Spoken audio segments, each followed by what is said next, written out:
Welcome back to 10,000 Adventures podcast. Down here in the lab, cooking up another episode. Max, it's been 1 week since we got together. Any highlights? Yeah, we're cooking. I want to thank the listeners for sticking with us here. I think we're on episode 4, so if you're with us still, very much appreciated. Week was a little less eventful. Highlight was definitely going to state hockey tournament at the X, which is always a lot of fun. It's in the news a lot this week, and the games were awesome, whether you watched them there in person or on TV this year. I think definitely was good as far as like the competition. A lot of the games were going real tight to the end, overtime games, etc. And on Thursday, I was lucky enough to get some tickets, and we watched the AA quarterfinals in the evening. So a couple tight games, had a lot of fun. And then, Friday, we ended up going to Stillwater for a friend's birthday. So always fun hitting up Stillwater. We went to dinner at the Freight House. Yeah, we watched Saturday night, the state championship, Edina and Minnetonka, a couple of crosstown rivals. That was a really fun game to watch. When you go to the XL and you're watching those games, how much are you living vicariously through the kids on the ice? Yeah, I try to kind of avoid it because it's a bit depressing. That was a goal of mine when I was in high school. It was to make it to the X. I saw my older brother do it, and I saw a lot of people on TV, having the time of their lives and skating up to the TV and playing in these games at the X in front of fans and in this big arena. So it always kind of goes back to that. But I am in a way living vicariously through them because you see how much fun these kids are having and how much it means to them and how much they put into this season-long effort to get where they are. A lot of these kids were in huge battles and section finals and made it this far. So it's really cool to see the kids win, and then it's tough to see the kids losing and relate with those feelings of the seniors that are done with their hockey careers. A lot of them, there are the few that will go on and take their talents to the next level. But yeah, it's there's some mixed feelings and emotions watching those games. But I think above all else, it's just really good and enjoyable hockey to watch. High school hockey, it's a different type of hockey than what you watch on NHL level and college level. Yeah, what a crazy high school event. That thing draws so many people from all over to it. It reminds me it's got to be comparable to state football championships in Texas or something with the amount of buzz that it gets and the amount of people. I think I've heard that comparison before. Yeah. Even Barstool posted about it. Then we're getting this tournament is getting national recognition for various things, for the attendance, for this hockey hair video, for the celebrations, the good games. It's growing every year and getting better and better, and it's awesome to see because there's nothing better for those high school kids that they're experiencing it as a player. Extremely jealous. One last quick blurb about the state tournament. War Road, who got second in single A, did you know they have an uncle and a nephew are on the same team? Yeah, I think you were the one that told me that. We might have been watching a game together last week. Maybe that's where it's coming from. But no, I didn't know that ahead of time. You were the first person to tell me, and now the first person to tell me. But I don't know. Some things like that happen in small towns. So that's crazy. And they were undefeated the entire season, and their only loss of the season was the state championship game. Yeah, that sucks. And I think it was in double overtime. Yeah, I want to say... Or single overtime? No, it was double. Mahtomedi beat them in double overtime, and I started watching that game in the third period, and it was kind of a back and forth game where Warroad was continuing to stay up by 2 goals. Mahtomedi would kind of battle back, and get it back within one, and then all of a sudden Matamidi just took over and were, in my opinion, sort of just taking over this game, even though it was tied, and eventually it paid off for them. And for the part of the game I watched, they were the better team, so that was a great game to watch, yeah. Yeah, but how gut-wrenching your only loss of the year is the state championship, Yeah. and you're losing in double overtime. I feel for those kids. Yeah. Congrats to Matamidi, but god dang, that sucks. Yeah. That game-winning goal, I mean, that's going to be played in replays for state hockey tournament forever. It's that kid's got a memory forever. That's awesome. Yeah. My weekend, I was I think I hinted at it last week. I was on a skiing trip in Oregon. It was amazing. I landed Friday midday at like 11 a.m. in Oregon. Drove immediately to the mountain because it was the middle of a snowstorm. They were getting dumped on like 15 inches. Drove right to the mountain, strapped my skis on, and we started going. I've never been there before. I don't know anything about the mountain. I don't know what run goes where. And it's blizzard-like conditions. I can't see 20 feet in front of me. If my friend was 25 feet in front of me, I would lose him. There was points where I would look down and I couldn't see my skis. That's how much it was snowing and the wind was blowing. So that's crazy. And think too, I've never been on this run before. I don't know how steep it is. I don't know where the banks are. I don't know where like the trees are going to come into play. And I'm not over exaggerating how terrible the visibility was. So it was an absolute adventure, especially that first day, just trying to make it down the runs. And the snow was so deep because I think they got like 15 to 20 inches that day. I'm not used to skiing in that super deep powder. It's a little bit different style of skiing. Yeah, I imagine. So I was struggling. I really was. Get that backcountry skiing sort of thing, which I don't think I've ever done. But yeah, it was legitimate backcountry skiing. And then the next day, it was still snowing, and they groomed some of the trails, but only kind of the main ones. So if you got off the main trails and got off to the sides, it literally was backcountry skiing. And it was really fun, awesome. But I got sucked into a tree well. And a tree well is right under a tree, right where the base is. The snow's not as packed there, so if you go next to it, you run into a chance that it like sucks you down because the snow collapses under you because it's not packed. Mm-hmm. And people die this way. Like that's how people that go backcountry skiing sometimes get suffocated because they get sucked into these tree wells, and the snow is so deep it covers them up and they can't breathe.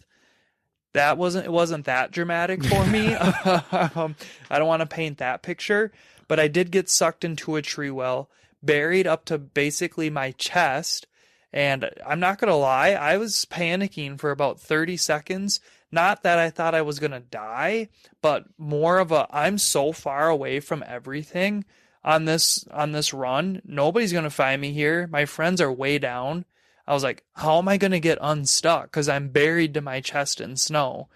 And it took me a good 30 minutes to kind of break loose all of the snow around me, eventually get my skis off and like in front of me, and kind of pull myself up and out and get to a place where the snow was packed enough to get my skis back on and mm-hmm. get back down. So yeah, that was kind of crazy. And glad you made it out. Thanks, man. I'm glad to be here. And we were skiing with a guy that met up with us who I'd never met before.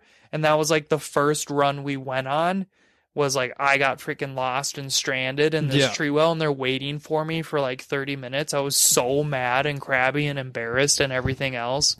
But it worked out great. The trip was awesome. My friend's wife was on vacation or on a retreat in Mexico, so she was gone, so the boys had the place to ourselves, kind of were able to let our hair down a little bit. And so it was a really good trip. It was pretty exhausting because we just skied sun up to sundown 3 days straight, and then I had to fly back home at like 4 a.m. So I was pretty gassed when I finally made it back, but good, fun, eventful weekend in the great state of Oregon. Good deal. Well, it was quite the adventure. So I think we're going to chat a little bit about some ice fishing here. You were saying kind of this lull we're in. Yeah, it's a kind of a weird time of year in Minnesota for outdoor activities. This very, very early spring where everybody's just kind of ready for the snow to be gone and ready to jump into our spring activities. Well, the snow is not going anywhere because I think we're about to get another snowstorm starting tomorrow. Yeah. But we're going to have our friend Corey on, who's going to tell us about ice fishing, late ice fishing, what to do, where to go to try to catch some fish, and still have a good time outside. So I think it's a great time to talk to Corey about that. Yeah, we've already done the interview. So, one of the things I think, some of the people listening here are gonna like is if you've kind of been that person that really the only time you fish has been like, okay, friend or family member said they caught some fish here and kind of sent an invite out. So, okay, I'll go, check it out, because a lot of people get extremely, frustrated or lose patience with fishing because there's these times where you don't catch anything and you're staring at this 8-inch hole and there's stuff down there. Maybe there's not. I don't know what I'm using. Is it the correct thing? Do we need to move? All these questions you have. And a lot of times people might feel like they're helpless. So I think he's going to give some good insight on like some real basics you can maybe use to maybe try it out for yourself without that sort of that hot tip that some people might have for you, and just kind of go off of like basic steps on not only like the tackle you're using, but like the approach you have, the locations you choose, all of this stuff that maybe could give you a chance to have more good days and bad days. So at least for me, having those bad days, a fair amount of them now, I think there's some good things that I'm going to try. Yeah, I learned a lot from him just in the 45 minutes that we sat and talked from him. So I am really excited to get back out there on the ice, or even that open water as soon as that ice is gone, and try to get some fish in the boat or some fish in the bucket here. Yeah. Yeah. So hope everybody enjoys it. Yeah, without further ado, we'll kick it over to Corey. Hope you enjoy the episode. All right. Today on the podcast, we're joined by Corey Bechtold. Corey is an avid outdoorsman and fisherman from Buffalo, Minnesota. He's a professional angler who has fished in many leagues and tournaments across the state. He also owns his own tackle line called Macula Tackle and is the owner of the Facebook page What's Working Now, which gives weekly fishing reports from across the state. Corey, thanks for being here. How you doing tonight? I'm doing great. How are you doing? So good. So excited you're here. I know Max and I, one of our biggest passions here is fishing. And from talking to you before the show, I can tell fishing's definitely one of your passions. Oh yeah, I actually think it's one of those things. It's a universal language, especially coming from Minnesota. What's kind of cool is my wife, when I was dating her, I had to meet her grandpa, which was a huge deal because her grandpa was like her number one, fan in the world. So I had to be very careful, and so I was very afraid to talk to him, but started talking about fishing. He's 80 years older than me. And it was like we were best friends immediately. And it ended up being like every time, the weekend would come, Arnie was like, is Corey coming out?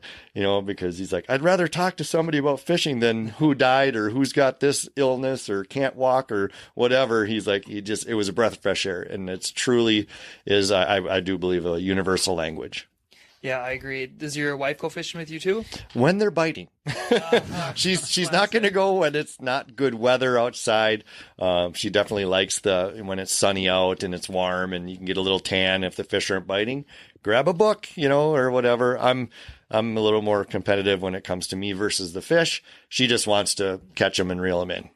I can be like that a little bit too, a little bit of a fair weather fisherman. When they're biting, I love it. And when they're not, my patience kind of wears thin pretty dang quick too.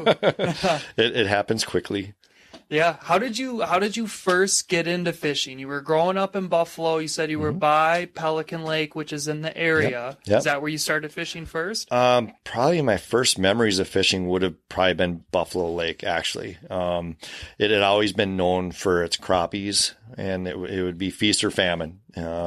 Early no electronics was basically a depth bomb, which was a little chunk of lead that you put on your hook and you'd set your depth and get the bobber. And it was just basically just a minnow or a waxy, or two choices of meat on there. And you would go fishing. And if you had good luck, you thought you did really well. And if you had bad luck, it was just a bad day. Isn't that crazy to think how much fishing has changed in the last like 20 or 30 years? Because I grew up, that's how I was fishing too.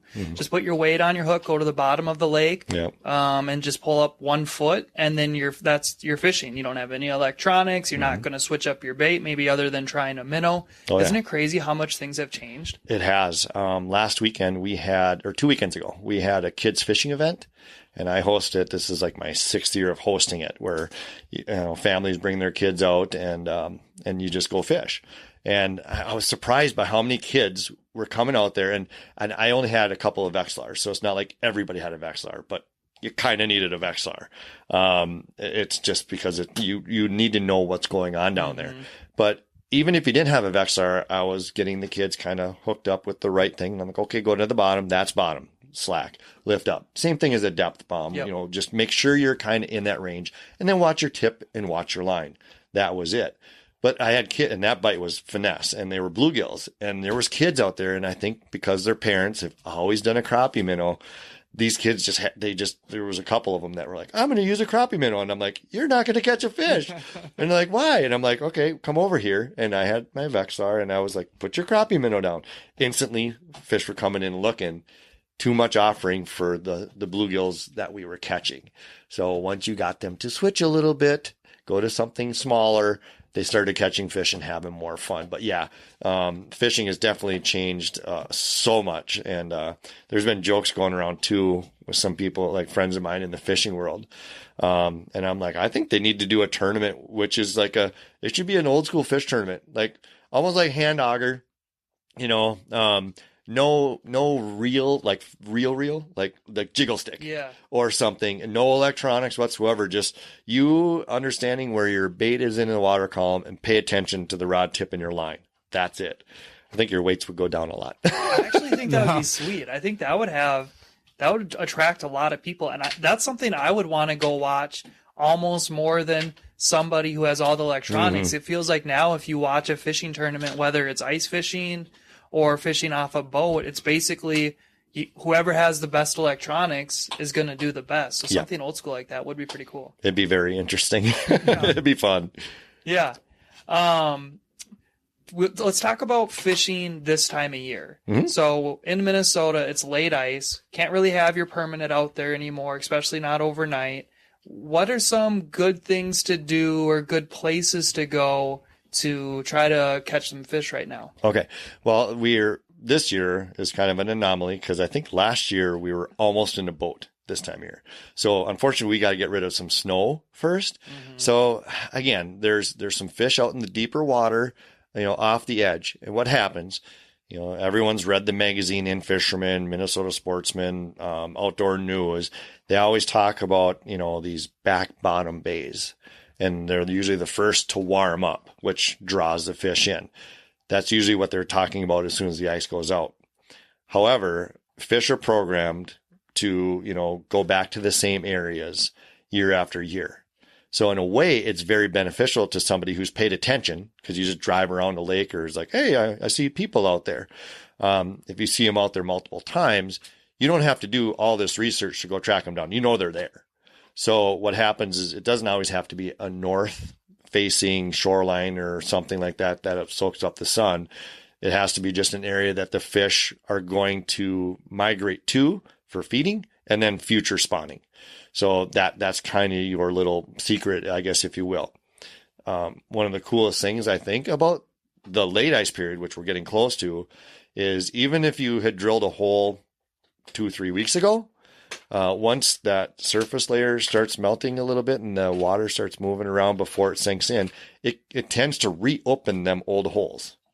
So number one, you have to be careful. But number two, if it stays warm day after day, if somebody went out and drilled holes prior to you getting there, there's chances are you don't even need to bring an auger. Yeah, just break them open. You can kind of take your heel and just kick an old hole open and keep fishing. That makes sense. How much of a difference does that sun make and the snow level? Are you going to fish like in different areas if there's less snow and if the sun's getting through the ice better versus like this year where we've had so much snow? How much does that play into it? Again, that's kind of a complex question. I don't want to overwhelm anybody with it, but typically they're comfortable in weeds because it gives them a place to hide.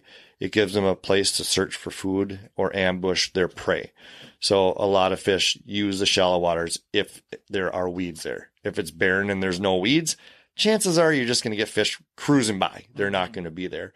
So I guess what you should look for would be weed areas or future emergent weeds. Different lakes that have reeds on them, that they don't need the weed because the reeds are the weed. Mm-hmm. It's still something that they can hide in and around. And it just gives the fish a good place to be. Okay.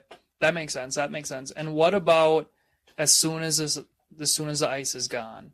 As soon as we finally get there, which seems like it's going to be May at this point. All right. But what are you doing as soon as the ice is off? I'm going exactly to the same places those fish were before the ice went out. It's amazing to me how quickly the fish are active. Everyone thinks, once the ice is gone, the water is cold and the fish move deep. I hear it all the time, and it is not the case. They find comfort and they regulate their body temperature in those weeds. So think of it this way. The bottom will warm up on sunny days. It kind of can ignite those fish. It'll get them a little more active in the weeds. But, if it's a colder day or you have a couple days of cold weather, the fish are still there. They just tuck in the weeds and they just kind of hold tight. No different than you on a very cold day, in your house or something, just grabbing a blanket and going, I ain't moving. I'm on the couch. Fish will do the same thing. Okay. And if we're trying to find the weeds, that's a good place to start. Do you necessarily need a boat to do that at that time of year? Or is that something you could throw from shore?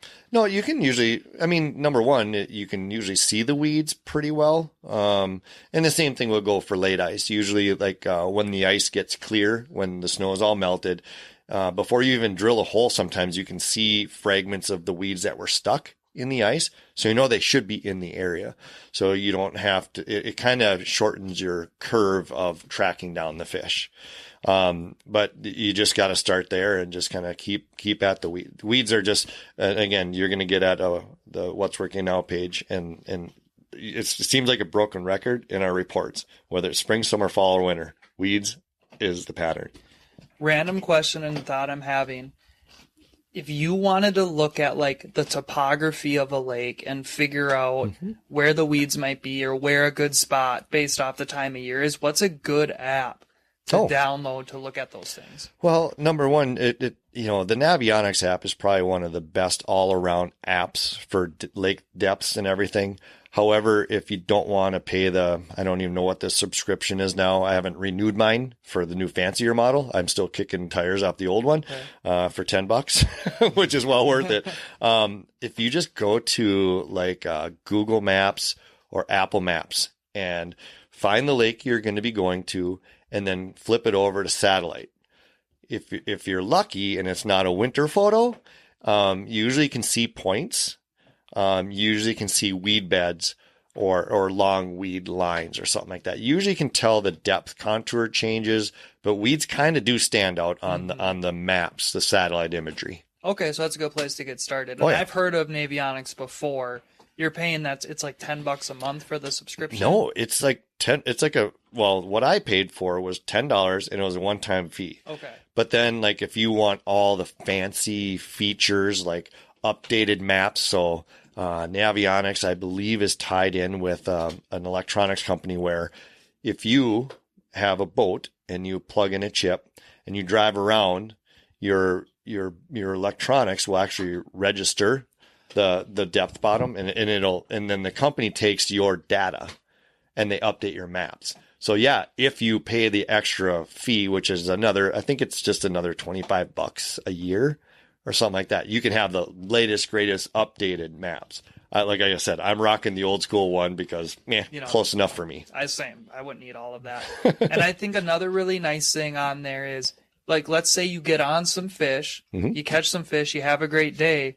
You can drop a waypoint, which is just remember this spot, right? So the next time you come to that lake, you can pull up your map and it has your recorded spots on there. Is that how that works? Yes. And just got to be careful because there are people that have incidentally, saved a waypoint on their Navionics app but there's a way, like, I can't remember how to actually do this, but sometimes like what would it say? Like the preset for Navionics. It's public or something? It's public. Yeah. So you name it.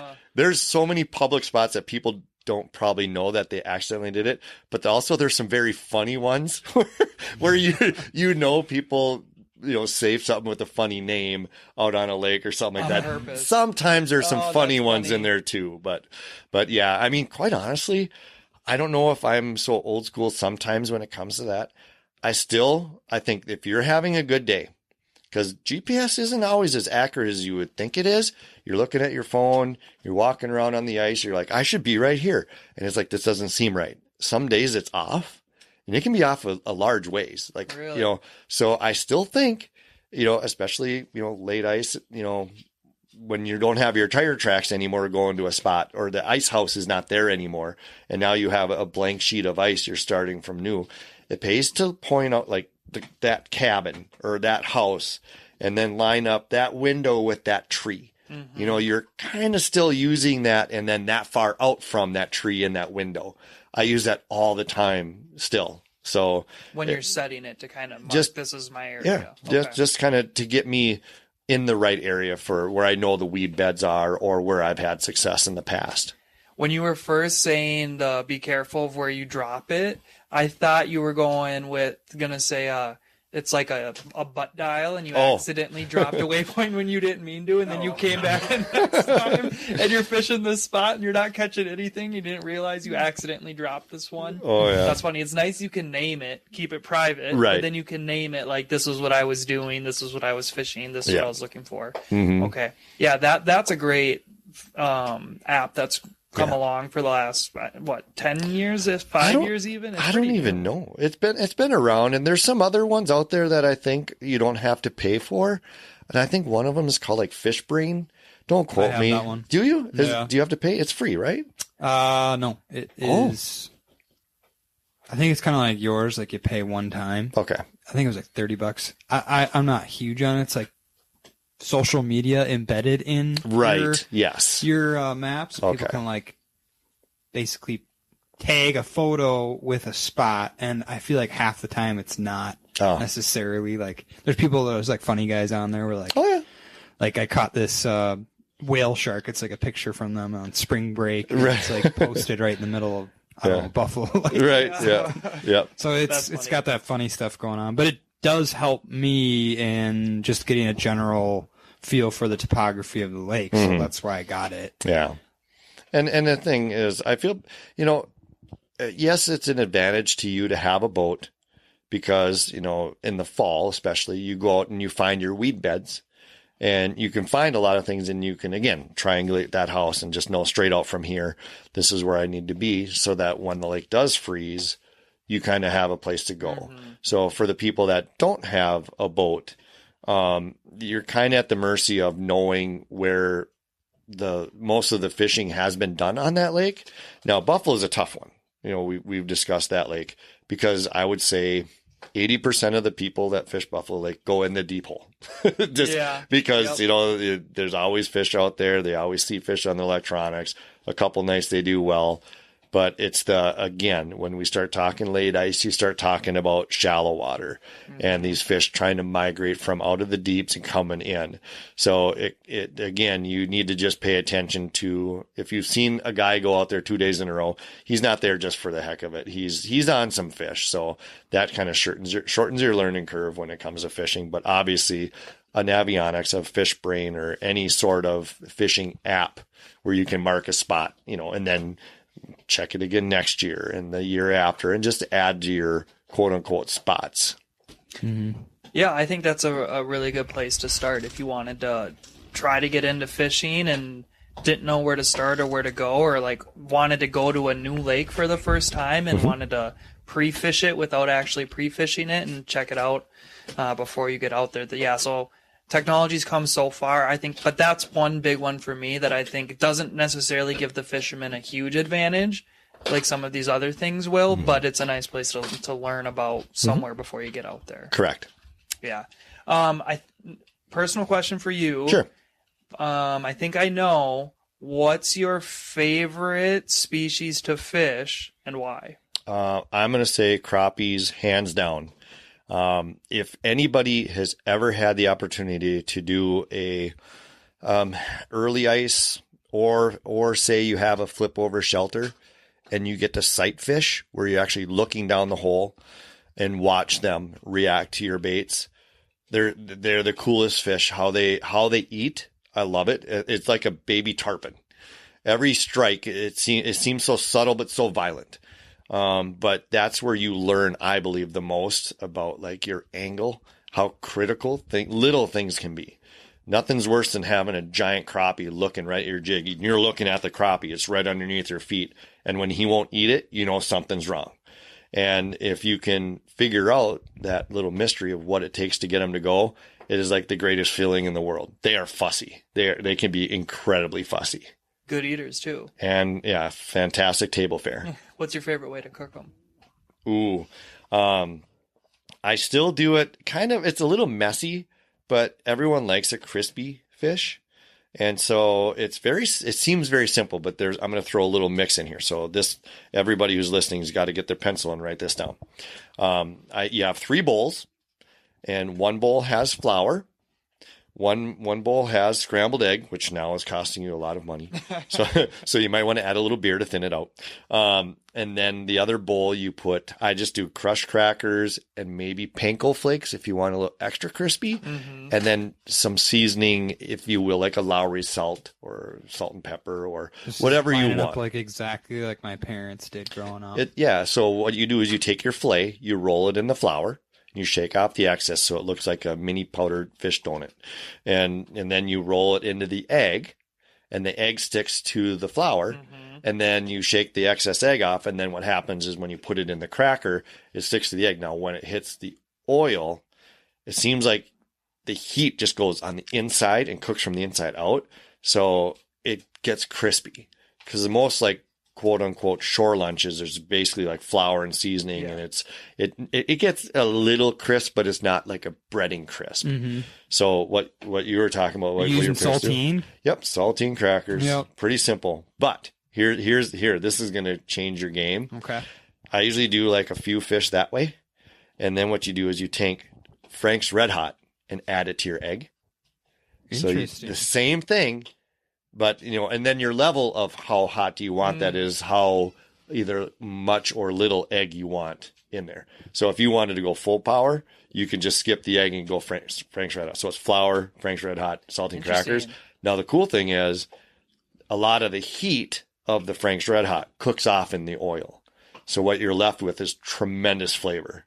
Oh, yeah. Everyone's going to thank me on your podcast, I'm sure. I'll have many more followers. That sounds really good. We're going to have to try it. It's so good. We'll do something similar, but with our crackers, we'll put in, try to make it like a Cajun flavor. Mm-hmm. So we buy this stuff from the Minneapolis Farmers Market called Slap Yo Mama. Oh, okay. Have you ever heard of Slap Yo Mama? Yeah, I've heard of it. I've never seen it, but I think they have that at like Cup. Yeah. Yeah. Really? It's just like a red seasoning bottle, and put that in with your crackers too. That'll make it more like a Cajun, but yours is more like a hot sauce, right? And a little more spice and kick to it. That sounds really good. Yep. I'm going to try some Slap Yo Mama. You can try some Red Hot. Maybe both together. Yeah. Oh my God. That's gonna go. Yeah. That might be a little dangerous. Yeah. Maybe we draw the line with spice. Yeah. What's the biggest crappie you've ever caught? Lengthwise was 17 and a quarter inches. What? What's the state record? 19 inches. Okay. So 19 inches and like 5 pounds, but it was like Vermilion River way back in the day. Yeah. But no, mine actually, and that long one was a hybrid. So it was a mix between a black and a white, and I did not know. So typically, like, you'd have to almost go to DNR's website. You look at a picture of a black crappie or a white crappie. White crappies typically are a little more slender. They're not very tall, and they have bars. So they actually, like a bluegill has like little stripes going down the sides. Yeah. White crappies usually have that as well. Now, when you get a hybrid, which is a cross between a black and a white crappie, they for the most part look like a black crappie, except for when you really look at them, you can see the bars are kind of there. It's like I don't know, like a shotgun pattern. Like you blasted the lines and they just opened up a little bit. So they're kind of hidden in a way, and they're still big. Don't get me wrong, but it looked different. And the lake that I caught it on, I had caught thousands of black crappies, for years and years and years, and never caught a white until the day after I caught the hybrid. I caught a 13-inch white, and I was obvious because it was short, narrow, long, but it was like, well, I didn't know they were in this lake. So probably not in big numbers, but enough to maybe make the cross. And then I went back and looked at that picture, that 17 and a quarter, and I'm like, oh my God, that's a hybrid. But other than that, I have caught some. And again, I caught a 16-inch black crappie on a different lake years before that dwarfed that 17 and a quarter as far as if I would put them on a scale. Yeah. As far as length, no. Height, similar, but the black crappies just get height and girth and thickness and just, old fish. That's awesome. And you didn't mount it? No, I released them both. Both you released them. Yep. That's awesome. I got some questions. Oh boy, here we go. I kind of want to start rattling. Go. So I started this year because I've gotten into some trout fishing, and I speared fished for a while, and I wanted to cut a hole and sight fish trout. So I can relate to this image you're painting for doing it with crappies, which I've never heard of anybody doing. Mm-hmm. So I'm picturing you like essentially seeing these crappies staring at whatever you got down there. Yeah. I want to know what your thought process is. Okay, it's not biting. What's like the steps you're going through to determine, okay, what's going to be my next move? Mm-hmm. Obviously, you have years and years of knowledge that you're basing this off of, but like, what's like the very basics of like how you're going to evaluate on what to try next? Well, this will be a case in point. I have sight fish trout. Okay. So trout have zero attention span. Right, they rarely ever stop, and kind of like a 2-year-old at the dinner table. They just never stop. They're run. Now crappies, I just did the Northwest Sports Show, and I was able to do tank seminars. I did one every day, all 4 days of the Northwest Sports Show. And I'm going to try to hit this on the head because it's going to help everybody who listens to this. Because everyone when I got off the tank, everyone was like, I never knew that. Your angle of your presentation is probably the number one thing that is in a way overlooked. And so I was really big growing up. I had a hard time finding jigs that were supposed to be quote unquote horizontal. And even when you did, and it had that little eyelet on top, and you get your line through and you tie it on there, you're like, I have a horizontal jig. Yay, I got this jig that I've always wanted. But you're not positioned on that teeny eyelet can adjust your angle. And that's where when I was sight fishing crappies out, they would come in, they would look, and something wasn't right, and they'd swim by, and their tail would kick, and your jig would spin from the turbulence in the water. And I'm like, and then they'd come back and they'd look again, and they wouldn't hit it, and you're like, what is wrong? In the angler's mind, they're going to go, I have the wrong bait. Yep. I have the wrong color. Right. I have the wrong size. I have the wrong shape. It's the wrong day. I suck at fishing. You're going to go through that. Things all go through. And then you just go, I'm done, and you leave. But it's amazing to me how simple it is. And this is exactly what happened is I was staring at crappies, and I'm like, why aren't they hitting this horizontal jig? And then I brought it up in my hole. So I'm like looking at it, and I'm like, wait. Just a little off, like not much. I mean, you're going from flat horizontal to just a little kick down. That little bit of kick down made them not want to touch it. They would look at it. So I did the same thing on the tank at the Northwest Sports Show. I would talk to people. I wasn't even looking in the tank, and I would be like looking at you talking, and it's like, oh, there's one, and watch this, and I'm going to cast it out now. And they had a ton of these little crappies in there, and they were ferocious. And I'm like, okay, now I'm out of that horizontal. I would literally drop my bait in, like, see my jig's like down at like a 45-degree angle. I'm like, I'm done. I'm done catching. That little angle makes all that difference in the world. Yep, all the difference in the world. And I flip it out there, and people were like watching these fish come up. They're like, oh, he's gonna hit it. He's gonna hit it. I'm like, it's not gonna hit it. I just was telling them, like, it's not gonna hit it. And then I'd get done with that cast, and I'd move the knot back to horizontal. I'd pitch it out there, and the crappies would just come unglued on it like water boy, just. And just knock it down. And everyone was like, are you kidding me? And trout are no different. If you're trying to imitate a minnow, which is something they might want to hit, if it's hanging at a goofy angle, there's a pretty good chance they're just going to ignore it. They're going to take a look, but like, nope, see you tomorrow. Or, not today, but your angle is huge. So, okay, two quick things. When you say the tank, I think I got it, but I want to double check. It's just literally a big tank of water with fish in it, and you're at an expo, and you're just dropping tackle in the tank, and everybody's watching if the fish are hitting it or not. Yeah, so it's a narrow version of a semi-trailer, and they fill it with water, and then some people bring the fish in, and they dump them in. And the temperature change just shocks the heck out of the fish. So the first day, usually, they're just like sitting down near the bottom. They don't want nothing. So that's the deal there with the tank. So you're standing up on this fake half boat or little front of a boat, and you're mic'd up and you're talking to people while they can watch you throw into this little pool.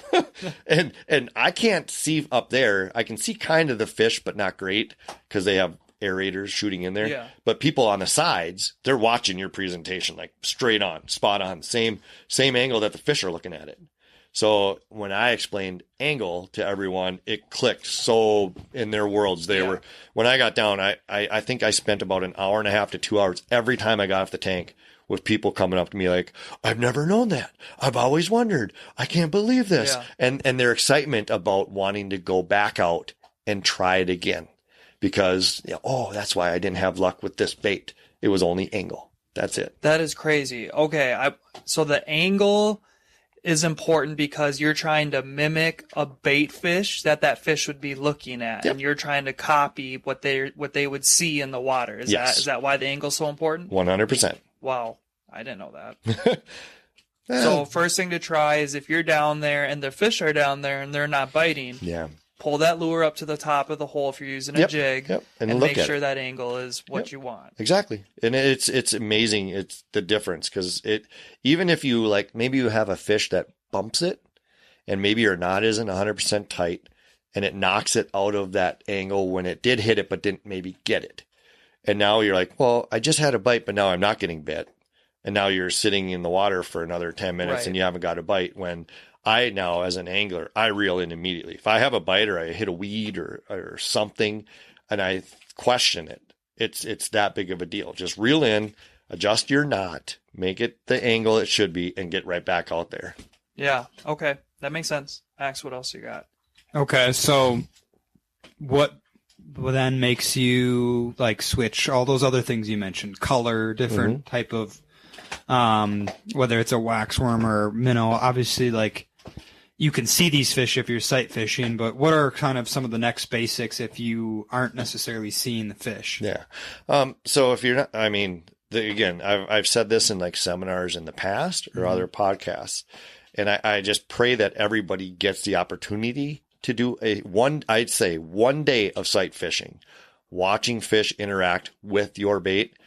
You will be a better angler after 1 day, even if you struggle, of watching them eat or watching them inspect your jig or your offering than you would probably 2, 3, 4 years of hardcore fishing.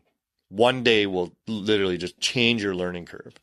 So the cool thing about late ice, I think, is for the most part, you're on the ice and you're going to be close to other people. And if people are respectful and just come up and ask other anglers, they're most likely willing to, help you. So again, for most of your people that are listening, even if you don't have the best equipment or anything, you can go on a lake. Don't just go barge in next to somebody. Just walk up and say, hey, it looks like you're doing pretty well. I'm just be honest with people. Just say, I'm pretty new to this. I don't know. Is there could you give me some tips or pointers as to what I do? I would say the majority of people that are ice fishermen are going to tell you everything you need to be successful. Of course, there's going to be a few people that will be real secretive and be like, well, figure it out yourself. But for the most part, I've had a lot of people approach me and say the same thing. Oh, you seem to be doing well. Are you a pro or, whatever? And I'm like, I just work really hard, but I'm willing to help you, and I'm very open with my information. I want people to be successful, enjoy the sport, and keep doing it. Yeah, absolutely. I think that's a good segue to talk about Macula Tackle. It kind of Sure. is all of these things put together where it's about your presentation and you wanting to help people. And I know you said you hand paint all of your tackle, but what's the backstory behind Macula Tackle? How did it first come about? How did you first get into it? Yeah, well, again, angle was kind of big for me, and again, sight fishing was like showing me a lot, and your tackle box started to reflect what was you were successful with, and how Macula Tackle came about was I was ice fishing with my dad, and we were on a crappie bite, and we were in a permanent fish house, and he hooked a fish and was bringing it up, and on his Vexilar, you have a transducer in the hole that sends a signal and shows you the fish. And the fish got wrapped in the transducer. And I remember my dad trying to get it in the hole and trying to lift when you should just lift the whole Vexilar. It's like a hole, move the Vexilar and the line at the same time to get it out of the hole. Well, he tried to lift the transducer and the fish out of the hole, breaks his line, the fish goes back down the hole. He does the dive trying to get the fish. And I'm just laughing at him. And then a few minutes went by and I was just fishing the one hole I was fishing. And I looked back and he was not fishing. And I'm like, why aren't you fishing? He's like, well, I can't see to tie another jig on. And I'm like, what? Give me your rod. It's because at that time my eyes were good. And I tied a jig on for him and we continued our fishing and went home, cleaned fish that night. And I laid down to bed and I literally was like, almost asleep, like in that little, like, I'm going to fall. And then, you're falling thing. And I was like, but my brain for some reason, like just literally a little click, like, why are eyes on jigs so small? And I had a piece of paper next to the bed. I usually always scratch paper or something, and I literally leaned over half in my sleep and I drew a shape and I went to bed. The next day, I woke up and it was like midway through the day. I was like, I drew something in my sleep last night. What the hell was it? I went in the bedroom and I looked and I saw this shape and I was like, aha, this is it. My $1 million idea. I think you dig a big hole before you get to $1 million idea.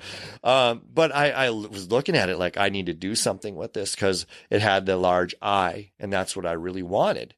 And long story short, bended some wire hooks myself and tried to just get something just to use and play with to get moving forward. But then I saw that functionality because I was big on horizontal and I was like, oh, I don't have something that's easy to get my line through and tie. But now I was like, I was always horizontal. But then I was like, I had the first time I ever fished my jig when I made it. I had all these fish on my locator and I was like, they're not biting. And I'm like, I'm doing everything, every jig cadence, every moving my bait up and down, slowing it down, stopping, doing everything like sight fishing had taught me over years and years and years and years of doing it.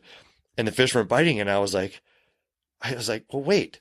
And I reeled it up and I literally looked at it and I was like, what if I do this? And I rotated my knot and I made it vertical. And I'm like, vertical jig now. And I dropped it down and the bluegills were fired up on vertical. That was the only way to get them that day. And I'm like, it's functional too. Yeah. Not only easy to tie, but had that, you can move your knot. So that was kind of the history of Macula Tackle. And, this is basically our second year of business. The story is long to get to this point, but, it's been fun because, I thought it was, not necessarily like everyone's like, it's an old person's jig. I'm like, you mean a functional jig that's easy to tie for old people? It helps everybody. But, I've been hearing about it from people that, just, going through cancer treatment and chemo, and it makes your fingers feel like they're sausages and they're hot and shaky and you can barely squeeze your fingers together after treatments.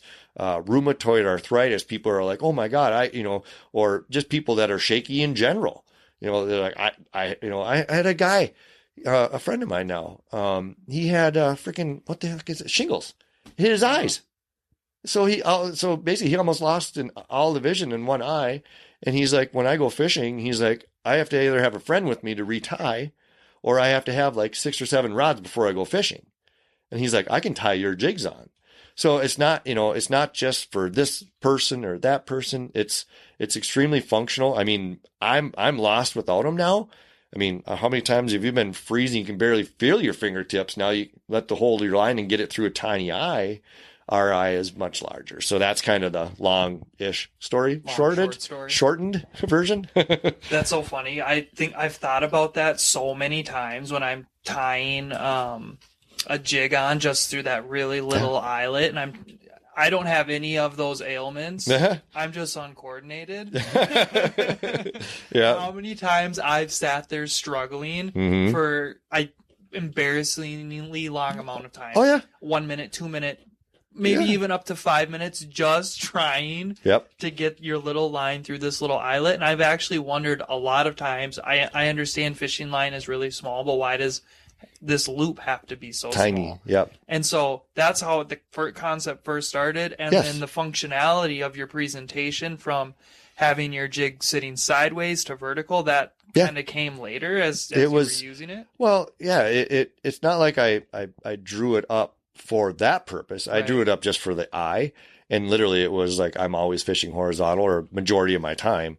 But that first time testing it was almost like God said, and let the bluegills want a vertical jig today. And then I was like, my jig does that. And then I just moved the knot and made it vertical, and away we went with that. And I did. I fished a tournament in Okoboji, Iowa. Yeah. And it is clear water down there. More clear than any lake around here, even with zebra mussels. It's insane. And I had a stare down with the bluegill for about 10 minutes. And I'm horizontal. And I mean, I'm a decent dang fisherman. It's always me versus fish. Not anybody else, even in a tournament, it's still me versus a fish. That's my mentality. And I worked this fish for 10 minutes, every jig stroke, every cadence, stopping it, letting it spin. And finally I was like, ugh. I reeled up, moved it to vertical, went down, and that same fish that I worked for 10 minutes came right in and hit. That day they wanted it that angle. So you just listen to the fish and pay attention. And the more you pay attention, the more you put the puzzle pieces together, and the more success that you will have. How did you like fishing on Lake Okoboji? I'm planning my brother's bachelor party this summer, Brian, and I want to go down to Lake Okoboji and rent a place and have his bachelor party down there. Yeah. He doesn't really want to. He wants to go up towards Cross Lake, north of Brainerd, and bring his fishing boat, and we're going to rent some boats and go fishing out there. But how was your experience fishing Okoboji? They limited us to, there was, I don't remember, a couple main points. So we basically fished like a third of I think there's 2 lakes connected, and they call it the Iowa Great Lakes. They're bigger bodies of water. Oh, yeah. But I think as far as fishing, it can be hit or miss, because I have my cousin actually has a small little trailer out there as well. And I think he's on Spirit, if I remember right. And it can be very hit or miss. And wind, because there's not a lot of bays to hide in. So if you get wind, and obviously there's no trees really around there, and you're kind of at the mercy of good weather, it might be tougher for you. Dang it. I wish you would have said the exact opposite. No, the fish are just going to, just go bananas the whole time you're there, and you're just going to smash them. And it's a pretty big recreation lake too. I feel like that can make it a little bit difficult when you're trying to fish an area. Yeah, it could. Yeah, for sure. I know you mentioned earlier that you are big into like helping people if they're just getting into it, or they don't know what to do or where to go. And you run the Facebook page, What's Working Now. Tell us a little bit about that. Yeah, What's Working Now was basically just, you see a lot of groups on Facebook, and, a lot of, everyone's posting mainly pictures or something with a hashtag to whatever company they're representing. And it was almost like a frustration thing, because I thought there was no valuable information. And, it's cool to have friends that, that's my thing. I was like, if someone sends me a friend request, I'm looking to see how many fish pictures you have. If it's got like knives or some weight loss thing, I'm like deleting your friend request. But if it's you're legit, like you're a fisher person, I accept your friend request. But I just felt like it's kind of sad, because even if you're a novice angler, you're still looking for that information, something that's going to help you. And a picture with a hashtag does absolutely nothing. And so I'm like, what's the harm in having a page where you just get done fishing and you type out your notes? Because that's what I really use it for, because I forget stuff. And I can dig right back into the What's Working Now page in the time frame for this coming year and know exactly where to go, what to do, what to look for, because it's my notes. Mm-hmm. So I kind of did it more for my notes, but everyone gets to see my notes without my GPS coordinates. Sure. So, there you go. but I figure, this is where it comes down to patterns are more important than spots, because everyone's like, oh, you got these great spots. It's a pattern. You can take the pattern that we're typing up and giving you, like when it mentions like what to look for on a map or your weeds or some things that are, we try to simplify it, but there's also some very advanced knowledge there for everybody, and it's free. So just all you got to do is follow it. And if you start seeing it pop up, thumbs up here and there, or maybe make a comment and let us know we're doing well. It helps. Yeah, I know I've gone fishing with my brother a few times, and he's gotten the ideas of what we're going to do from that page. He's called me up and said, hey, this is what I just read on this. Let's go try this here. Yeah. And it's worked out pretty good. Yes. Final question from me before we let you go. If you had somebody wanted to like get into fishing or go try something out, any advice, like a good starting point or something to do, whether it's trying to ice fish or maybe it's easier once the ice melts and try to get out there on the open water? Any advice for somebody that's like trying to get into it? I think ultimately the thing is you have to, if you're, put a smile on your face if you're going to approach somebody. Don't be combative or, again, I think I kind of went over that, just, if you have genuine questions, just be nice and polite to people and ask. If you see people shore fishing, hey, what are you guys fishing for?